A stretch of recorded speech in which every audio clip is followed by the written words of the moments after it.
So let's get to talking about the playoffs, dude. The playoffs are here. It's gonna happen Saturday, Sunday, and Monday. The wild card. Any matchups you're interested in? Any matchup that stands out for you at this moment? Oh yes, absolutely. Let me look up this playoff wild card.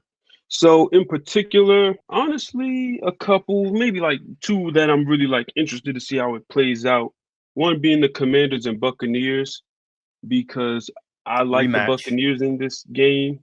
Yeah, it's literally week one rematch. Also, your Packers and Eagles week one rematch.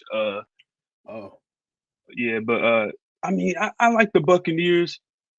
That defense is still a question mark, and it'll be a good game. It'll be a good game. Tampa Bay, they got the 3 points because they're the home favorite, so they honestly think this is a coin toss type of game. But I would probably go with the experience. Baker Mayfield is honestly a really underrated playoff performer. In the 4 games he's played, I believe he has 10 touchdowns, about 2 or 3 interceptions, and almost 1,200 yards. I mean, that's pretty solid. And 2 of those games came when he was on the Browns. And last year, he had that great game against the Eagles. Then they played the Lions, and that game was close as well. So it's not like Baker Mayfield is he's ready for these type of moments. And the question is Jaden Daniels ready for these type of moments? Although he's been showing up game after game for this whole year in clutch moments. Jaden Daniels, he delivered. But I'm really interested to see how this matchup plays. It's really kind of offense on offense because both of the defenses are kind of like, they could be exposed at times. So I think the matchup to watch would be Mike Williams. I said Mike Williams, Mike Evans versus whoever they try to put over him over there, because you try to put Mike Saren still short behind on Mike Evans, it's going to be Moss City all game. So better have Marshawn Lattimore Godspeed. ready. Yeah. The hamstring better hear If up. Lattimore don't play, it might be looking it's over. dark for him. It's over. Yeah, and also if you were the Commanders, you got to stop the run. Bucky Irvin will run. He will run all over you if you allow him. And the Commanders haven't been great against the run. We saw what Bijan Robinson did to them a couple weeks back. Rico Dowdle and Deuce Vaughn was going crazy on them. So I mean, if they know, number one priority needs to be stop the run, because last thing you want is Bucky Irvin getting 2 touchdowns and a buck 50 on you. So that could snowball quickly. And I want to say I like the Packers and Eagles matchup because I'm pretty sure Jalen Hurts is going to play. Yeah, I think so doesn't, too. Oh, stop it. That gets very interesting. Oh, Although the backup QBs haven't been playing bad, but it's a little different when it's the playoffs. And Jordan, and I know y'all lost Christian Watson, y'all best receiving deep threat for the season due to ACL injury. So a lot of everybody's counting y'all out, but I don't think the Eagles are world beaters like everybody else do. I think they can be got in one of these playoff games. I'm gonna be honest with you, but it ain't gonna be by the Packers.